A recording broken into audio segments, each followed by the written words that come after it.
கர்த்தருடைய பரிசுத்த நாமம் மகிமைப்படுவதாக. யாக்கோபு எழுதின நிருபம் 1 அதிகாரம். தேவனுக்கும் கர்த்தராகிய இயேசு கிறிஸ்துவுக்கும் ஊழியக்காரனாக இருக்கிற யாக்கோபு சிதறி இருக்கிற 12 கோத்திரங்களுக்கும் வாழ்த்து சொல்லி எழுதுகிறதாவது: என் சகோதரரே, நீங்கள் பலவிதமான சோதனைகள் அகப்படும் போது உங்கள் விசுவாசத்தின் பரீட்சையானது பொறுமையை உண்டாக்கும் என்று அறிந்து அதை மிகுந்த சந்தோஷமாக எண்ணுங்கள். நீங்கள் ஒன்றிலும் குறைவுள்ளவர்களாயிராமல் பூரணராயும் நிறைவுள்ளவர்களாயும் இருக்கும்படி பொறுமையானது பூரண கிரியை செய்ய கடவுது. உங்கள் ஒருவன் ஞானத்தில் குறைவுள்ளவனாயிருந்தால் யாவருக்கும் சம்பூர்ணமாய் கொடுக்கிறவரும் ஒருவரையும் கடிந்து கொள்ளாதவருமாகிய தேவனிடத்தில் கேட்க கடவன், அப்பொழுது அவனுக்கு கொடுக்கப்படும். ஆனாலும் அவன் எவ்வளவாகலும் சந்தேகப்படாமல் விசுவாசத்தோடு கடவன். சந்தேகப்படுகிறவன் காற்றினால் அடிபட்டு அலைகிற கடலின் அலைக்கு ஒப்பாயிருக்கிறான். அப்படிப்பட்ட மனுஷன் தான் கர்த்தரிடத்தில் எதையாகலும் வரலாம் என்று நினையாதிருப்பானாக.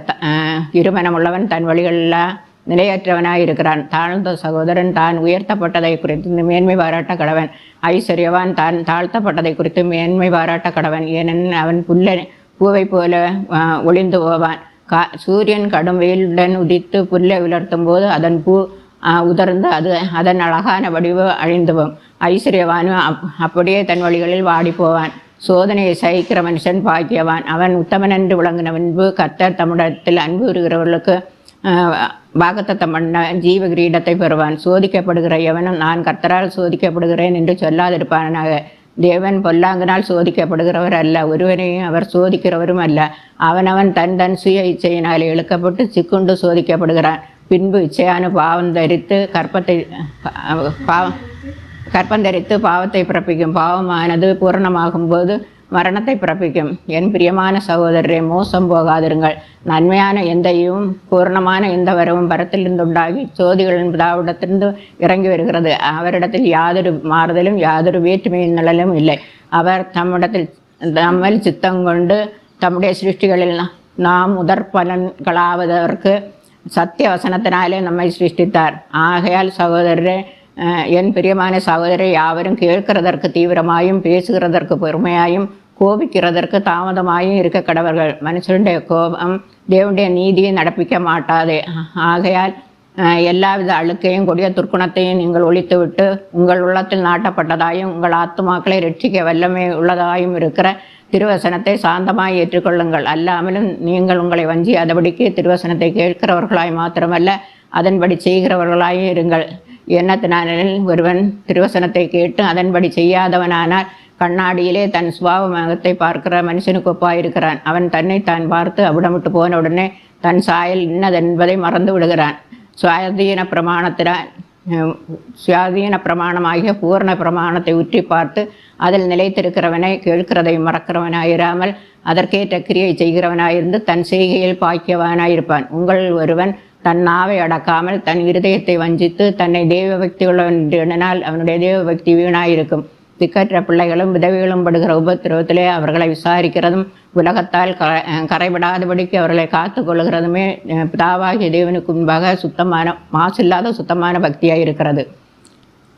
யாக்கோபு 2 அதிகாரம். என் சகோதரரே, மகிமையுள்ள நம்முடைய கர்த்தராகிய இயேசு கிறிஸ்துவின் மேலுள்ள உங்கள் விசுவாசத்தை பட்சவாதத்தோடு பற்றி கொள்ளாதிருப்பீர்களாக. ஏனெனில் பொன் மோதிரவும் மினுக்குள்ள வஸ்திரம் தரித்திருக்கிற ஒரு மனுஷனும் கந்தையான வஸ்திரம் தரித்திருக்கிற ஒரு தரித்திரன் உங்கள் ஆலயத்தில் வரும்போது மினுக்குள்ள வஸ்திரம் தரித்திருக்கிறவனை கண்ணோக்கி நீ இருந்த நல்ல இடத்திலே உட்காரு என்றும், தரித்திரனை பார்த்து நீ அங்கே நில்லு அல்லது இங்கே என் பாதப்படி அண்டையிலே உட்காரு என்று நீங்கள் சொன்னார் உங்களுக்குள்ளே பேதகம் பண்ணி தகாத சிந்தனையோடு தானிக்கிறவர்களாக இருப்பீர்கள் அல்லவா. என் பிரியமான சகோதரி, கேளுங்கள். தேவன் உலகத்தில் தரித்திரரை விசுவாசத்தில் ஐஸ்வர்யவான்களாகவும் தம்மிடத்தில் அன்பு கூறுகிறவர்களுக்கு தாம் வாக்குத்தத்தம் பண்ணின ராஜ்யத்தை சுதந்திரிப்பவர்களாகவும் தெரிந்து கொள்ளவில்லையா? நீங்களோ தரித்திரரை ஒடுக்குகிறீர்கள். ஐஸ்வர்யவான்கள் அல்லவோ நீங்களோ தரித்திரரை கனவீனம் பண்ணுகிறீர்கள். ஐஸ்வர்யவான்கள் அல்லவோ உங்களை ஒடுக்கிறார்கள். அவர்கள் அல்லவோ உங்களை தூசிக்கிறார்கள். உங்களுக்கு தரிக்கப்பட்ட நல்ல நாமத்தை அவர்கள் அல்லவோ ஒடுக்கிறார்கள். உன்னிடத்தில் நீ அன்பு கூறுவது போல பிறனிடத்திலும் அன்பு கூறுவாயாக என்கிற வேத வாக்கியம் சொல்கிற ராஜரீக பிரமாணத்தில் நிறைவேற்றினால் நன்மை செய்வீர்கள். பட்சபாதம் இருப்பீர்களானால் பாவம் செய்து மீறினவர்கள் என்று நியாயப்பிரமாணத்தினாலே தீர்க்கப்படுவீர்கள். எப்படி ஒருவன் நியாயப்பிரமாணம் முழுவதும் கற்றுக்கொண்டிருந்தும் ஒன்றே தவறினால் முழுவதிலும் குற்றவாளியாக இருப்பான், எல்லாவற்றிலும் குற்றவாளியாக இருப்பான். ஏனென்றால் விபசாரம் செய்யாதிருப்பாயாக என்று சொன்னவர் கொலை செய்யாதிருப்பாயாக என்றும் சொன்னார். ஆதலால் நீ விபசாரம் செய்யாதவனாயிருந்தும் கொலை செய்தாயானால் நியாயப்பிரமாணத்தை மீறினவனாயிருப்பாய். சுயாதீன பிரமாணமாகிய பிரமாணத்தினால் நியாய தீர்ப்பு அடைய போகிறவர்களாய் அதற்கேற்றபடி பேசி அதற்கேற்றபடி செய்யுங்கள். ஏனென்றால் இரக்கமில்லாதவனுக்கு இரக்கமில்லாத நியாய தீர்ப்பு கிடைக்கும். நியாய தீர்ப்புக்கு முன்பாக இரக்கம் மேன்மை பாராட்டும். என் சகோதரரே, ஒருவன் தனக்கு விசுவாசம் உண்டென்று சொல்லியும் கிரியைகள் இல்லாதிருந்தால் அவனுக்கு பிரயோஜனம் என்ன? அந்த விசுவாசம் அவனை இரட்சிக்குமா? ஒரு சகோதரனாவது சகோதரியாவது வஸ்திரம் இல்லாமலும் அனந்தர ஆகாரம் இல்லாமல் இருக்கும்போது உங்கள் ஒருவன் அவர்களை பார்த்து சமாதானத்தோட போங்கள், குளிர் காய்ந்து பசியாருங்கள் என்று சொல்லி அவர்களுக்கு சரீரத்திற்குரியவர்களை கொடாவிட்டால் உங்களுக்கு பிரயோஜனம் என்ன? அப்படியே விசுவாசம் கிரியைகள் இல்லாதிருந்தால் தன்னில் தானே செத்ததாக இருக்கும். ஒருவன் தனக்கு விசுவாசம் உண்டு எனக்கு கிரியைகள் உண்டு, உன் கிரியைகள் இல்லாமல் உன் விசுவாசத்தை எனக்கு காண்பி, நான் என் விசுவாசத்தை என் கிரியைகளினால் காண்பிப்பேன் என்பானே. தேவன் ஒருவர் உண்டென்று விசுவாசிக்கிறாய், அப்படி செய்கிறது நல்லதுதான். விசுவாசிகளும் விசுவாசித்து நடுங்குகின்றன. வீணான மனுஷனை கிரியைகள் இல்லாத விசுவாசம் சொத்ததென்று அறிய வேண்டுமா? நம்முடைய பிதாவாகிய ஆபிரகாம் தன் குமாரன் ஈசாக்கை பலிபீடத்தின் மேல் செலுத்தின போது கிரியைகளினால் அல்லவோ நீதிமானாக்கப்பட்டான். அவனுடைய விசுவாசம் அவனுடைய கிரியைகளினாலே முயற்சி செய்து கிரியைகளினாலே விசுவாசம் பூர்ணப்பட்டதென்று காண்கிறோமே. அந்தபடி ஆபிரகாம் தேவனை விசுவாசித்தான், அது அவனுக்கு நீதியாக எண்ணப்பட்டது என்கிற வேத வாக்கியம் நிறைவேறிட்டு அவன் தேவனுக்கு சிநேகிதன் எண்ணப்பட்டான். ஆதலால் மனுஷன் விசுவாசத்தினாலே மாத்திரமல்ல கிரியைகளினாலும் நீதிமானாக்கப்படுகிறான் என்று காண்கிறோமே. அந்தபடி ராகாபன் வேசியின் தூதரை ஏற்றுக்கொண்டு வேறு வழியை அனுப்பிவிட்ட போது கிரியைகளினால் அல்லவோ நீதி உள்ளவளாக்கப்பட்டாள். அந்தபடி அப்படியே ஆவியில்லாத சரீரம் செத்ததாக இருக்கிறது போல கிரியைகள் இல்லாத விசுவாசமும் செத்ததாக இருக்கிறது. யாக்கோபு 3வது அதிகாரம். என் சகோதரரே, அதிக ஆக்கினையை அடைவோம் என்று உங்கள் அநேகர் போதகராக ஆதரிப்பீர்களாக. ஏனெனில் நாம் அநேக விஷயங்களில் தவறுகிறோம். ஒருவன் சொல் தவறாதவனானால் அவன் பூர்ண புருஷனும் தன் சரீரம் முழுவதையும் கடிவாளத்தினால் அடக்கி கொள்ளக்கூடியவனுமாயிருக்கிறான். பாருங்கள், குதிரைகள் நமக்கு கீழ்ப்படியும்படிக்கு அவைகளின் வாய்களில் கடிவாளம் போட்டு அவைகளுடைய முழு சரீரத்தையும் திருப்பி நடத்துகிறோம். கப்பல்களையும் பாருங்கள், அவைகள் மகா பெரியவைகளாயிருந்தாலும் கடுங்காற்றினாலே அடிபட்டாலும் அவைகளை நடத்துகிறவன் போகும்படி யோசிக்கும் இடம் எதுவோ அவ்விடத்திற்கு நேராக மிகவும் சிறிதான சுக்கானாலே திருப்பப்படும். அப்படியே நாவானதும் நம்முடைய அவயவங்கள் சிறிதாயிருந்தும் பெருமையானவைகளை பேசும்.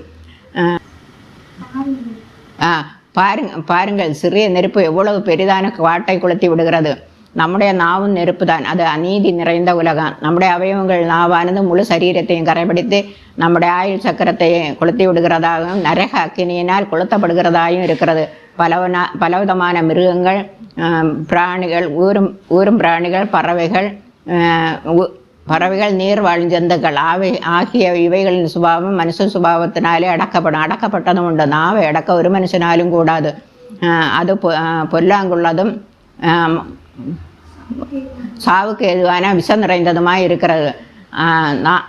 அந்த நாவினாலே நாம் பிதாவாகிய தேவனை துதிக்கிறோம், தேவனுடைய சாயலில் உண்டாக்கப்பட்ட மனுஷனை அதனாலே சபிக்கிறோம். துதித்தலும் சபித்தலும் ஒரே நாவிலிருந்து புறப்படுகிறது.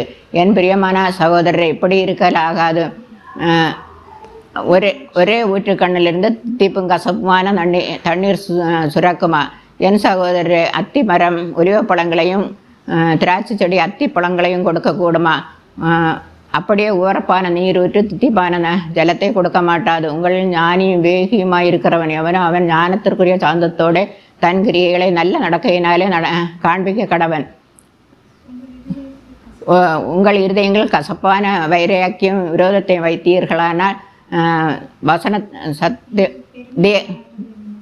வைத்தீர்களானால் பெருமை பாராட்டு அதிருங்கள். சத்தியத்திற்கு விரோதமாய் பொய் சொல்லாமலும் இருங்கள். இப்படிப்பட்ட ஞானம் பரத்திலிருந்து வருகிறதாயிராமல் லௌகீக சம்பந்தமானதும் ஜென்ம சுபாவத்துக்கு அடுத்ததும் பேய்த்தனத்துக்கு அடுத்ததுமாய் இருக்கிறது.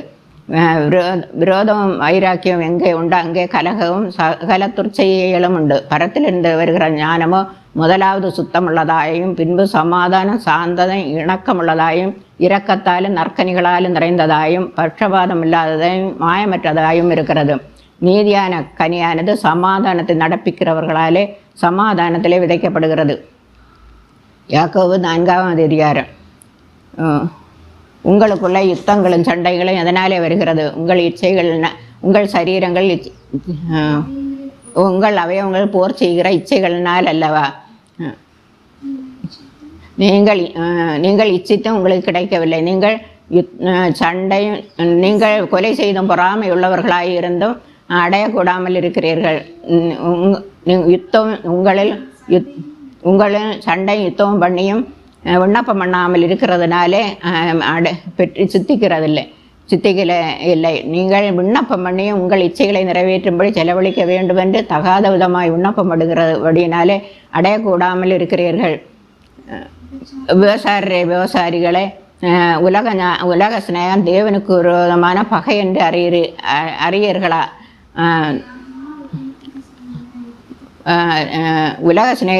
உலகத்துக்கு சிநேகிதனாயிருக்க விரும்புகிறவன் தேவனுக்கு பகைஞனாயிருக்கிறான். நம்மில் வாசமாயிருக்கிற ஆவியானவர் நம்மிடத்தில் வைராக்கிய வாஞ்சையாய் இருக்கிறார் என்று வேத வாக்கியம் வீணாய் சொல்லுகிறது என்று நினைக்கிறீர்களா? ஆகையால் தேவன் பெருமையுள்ளவர்களுக்கு எதிர்த்து நிற்கிறார், தாழ்மையுள்ளவர்களுக்கோ கிருபை அளிக்கிறார். ஆகையால் தேவனுக்கு கீழ்ப்படிந்திருங்கள், பிசாசுக்கு எதிர்த்து நில்லுங்கள், அப்பொழுது அவன் உங்களை விட்டு ஓடிப்போவான். தேவனிடத்தில் சேருங்கள், அவர் உங்களிடத்தில் சேருவார். விவசாயரே உங்கள் கைகளை சுத்திகரியுங்கள், இருமனமுள்ளவர்களை உங்கள் இருதயத்தை பரிசுத்தமாக்குங்கள். நீங்கள் துயரப்பட்டு துக்கித்து அழுங்கள். உங்கள் நகைப்பு சஞ்சலமாகும், உங்கள் நகைப்பு துக்கிப்பாகவும் உங்கள் சந்தோஷம் சஞ்சலமாகவும் மாறக்கடவுது. கர்த்தருக்கு முன்பாக தாழ்மை விடுங்கள், அப்பொழுது அவர் உங்களை உயர்த்துவார். சகோதரரே நீங்கள் ஒருவருக்கொருவர் விரோதமாய் முறையிடாதிருங்க, ஒருவருக்கொருவர் விரோதமாய் பேசாதிருங்கள். சகோதரனுக்கு விரோதமாய் பேசி சகோதரனை குற்றப்படுத்துகிறவன் நியாயப்பிரமாணத்துக்கு விரோதமாய் பேசி நியாயப்பிரமாணத்தை குற்றப்படுத்துகிறான். நியாயப்பிரமாணத்தை குற்றப்படுத்துவாயானால் நீ நியாயப்பிரமாணத்தின்படி செய்கிறவனாயிராமல் அதற்கு அதிகாரியாயிருப்பாய். நியாயப்பிரமாணத்தை குற்றப்படுத்துவதற்கு நீ யார்? நியாயப்பிரமாணத்தை கட்டளையிடுகிறவரும் அதை கொடுக்கிறவரும் ஒருவரே. அவரே ரட்சிக்கவும் அழிக்கவும் வல்லவர். மற்றவனை குற்றப்படுத்துகிறதற்கு நீ யார்? மேலும் இன்றைக்கு நாளைக்கு இன்ன பட்டணத்திற்கு போய் அங்கே 1 வருஷம் தங்கி வியாபாரம் செய்து சம்பாத்தியம் பண்ணுவோம் என்கிறவர்களே கேளுங்கள். உங்கள் ஜீவன் எப்படிப்பட்டது? கொஞ்ச காலம் தோன்றி பின்பு தோன்றாமற் போகும் புகையை போல் இருக்கிறதல்லவா? ஆகையால் ஆண்டவருக்கு சுத்தமானால் நாங்களும் உயிரோடு இருந்தால் இன்னதை செய்வோம் என்று சொல்ல வேண்டும். இப்பொழுது நீங்கள் உங்கள் வீம்புகளில் மேன்மை பாராட்டுகிறீர்கள். இப்படிப்பட்ட மேன்மை பாராட்டலையாகவும் பொல்லாங்காய் இருக்கிறது. ஆதலால் ஒருவன் நன்மை செய்த அறிந்தவனாயிருந்தால் அதை செய்யாமற் போனால் அவனுக்கு பாவமாயிருக்கும். இனி 5 யாக்கோபு 5ஆவது அதிகாரம். ஐஸ்வர்யவான்களை கேளுங்கள், உங்கள் மேல் வரும் நிர்பந்தங்கள் நிமித்தம் அலறி எழுங்கள். உங்கள் ஐஸ்வர்யம் அழிந்து உங்கள் வஸ்திரங்கள் பொட்டரித்து போயின. உங்கள் பொன்னும் வெள்ளியும் துருப்பிடித்தது. அவைகளுள்ள துரு உங்களுக்கு விரோதமாக சாட்சியாக இருந்து அக்கினியை போல உங்கள் மாம்சத்தை தின்னும். கடைசி நாட்களை பொக்கிஷத்தை சேர்த்தீர்கள். உங்கள் வயல்களை அறுத்தவருடைய கூலி உங்களால் அநியாயமாய் பிடிக்கப்பட்டு கூக்குரல் இடுகிறது. வயல் அறுத்தவர்களுடைய கூக்குரல் சேனைகளின் கர்த்தரின் செவிகளில் பட்டது. பூமியிலே நீங்கள் சம்பரமாய் வாழ்ந்து சுகபோகமாய் உழண்டீர்கள். குளத்தவைகளை அடிக்கும் நாளிலே நடக்கிறது போல உங்கள் இருதயத்தை போஷித்தீர்கள். நீதிமானை ஆக்கணைக்குள்ளாத தீர்த்து கொலை செய்தீர்கள். அவன் உங்களோடு எதிர்த்து நிற்கவில்லை. ஆகையால் சகோதரர், நீங்கள் கர்த்தர் வருமளவும் நீடிய பொறுமையாக இருங்கள். இதோ பயிரிடுகிறவன் பூமியின் நற்பலனை அடைய வேண்டும் என்று முன்மாறியும் பின்மாறியும் வருமளவும் நீடிய பொறுமையோடு இருக்கிறார். நீங்களும் நீடிய பொறுமையோடு இருந்து உங்கள் இருதயத்தை ஸ்திரப்படுத்துங்கள். கர்த்தரின் வருகை சமீபமாயிருக்கிறது. அன்றியும் நீங்கள் நியாயம் தீர்க்கப்படாதபடிக்கு ஒருவருக்கொருவர் விரோதமாய் முறையிடாதிருங்கள். இதோ நியாயாதிபதி வாசற்படியில் நிற்கிறார். என் சகோதரரே, கர்த்தருடைய நாமத்தினாலே பேசின தீர்க்கதரிசிகளை துன்பப்படுத்துதலுக்கும் நீடிய பொறுமைக்கும் திருஷ்டாந்தமாக வைத்துக் கொள்ளுங்கள். இதோ நீடிய பொறுமையோடு இருக்கிறவர்களை பாக்கியவான்கள் என்கிறோமே. யோபின் பொறுமையை குறித்து கேள்விப்பட்டிருக்கிறீர்கள், கர்த்தரின் செய்கைகளையும் கண்டிருக்கிறீர்கள். கர்த்தர் கர்த்தர் மிகுந்த உருக்கவும் இரக்கமும் உள்ளவராய் இருக்கிறாரே. விசேஷமாய் சகோதரரே, வானத்தின் பேரிலாவது பூமியின் பேரிலாவது இறந்த ஆணையிலாவது சத்தியம் பண்ணாதிருங்கள். நீங்கள் நியாயம் தீர்க்கப்படாதபடிக்கு, ஆக்கணைக்குள்ளாக தீர்க்கப்படாதபடிக்கு உள்ளதை உள்ளதென்றும் இல்லதை இல்லதென்றும் சொல்லுங்கள். ஒருவன் துன்பப்பட்டால் ஜெபம் பண்ண கடவன். ஒருவன் மகிழ்ச்சியாக இருந்தால் சங்கீதம் பாட கடவன்.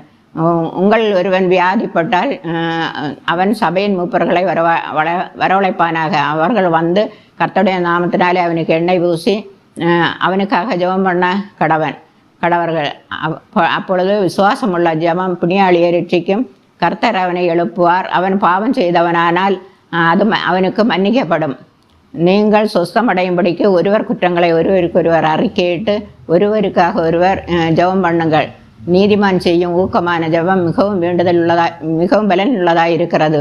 எலியா என்பவன் நம்மை போல பாடுள்ள மனுஷனாயிருந்தும் மழை பெய்யாதபடிக்கு கருத்தாய் ஜெபம் பண்ணினான். அப்பொழுது 3 வருஷமும் 6 மாதமும் பூமியின் மேல் மழை பெய்யவில்லை. மறுபடியும் ஜெபம் பண்ணினான். அப்பொழுது வானம் மழையை பொழிந்தது, பூமி தன் பலனை தந்தது. உங்கள் ஒருவன் சத்தியத்தை விட்டு விலகி மோசம் போகும்போது மற்றொருவன் அவனை திருப்பினார். தப்பி போன மார்க்கத்தினின்று ஒரு பாவியை திருப்புகிறவன் அவன் ஆத்துமாவை இரட்சித்து திரளான பாவங்களை மூடுவான் என்று அறிய கடவன்.